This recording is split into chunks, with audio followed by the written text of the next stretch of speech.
how to use Bumpy dating app for free. Here's a quick and easy guide on how to use Bumpy dating app completely for free.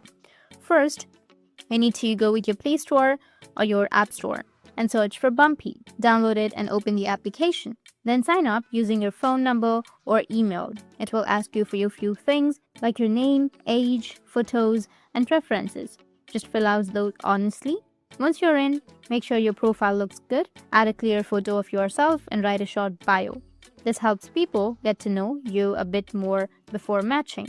You don't need to buy anything to set up your profile. Now, the fun part is just start swiping, just like any other apps. Swipe right if you're interested and left if you're not. If you both swipe right, it's a match.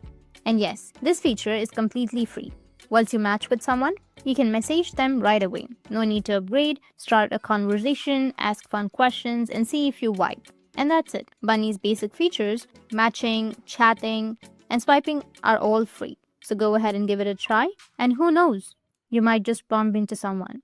That's it. And if you have any questions, feel free to comment below. Thanks for watching.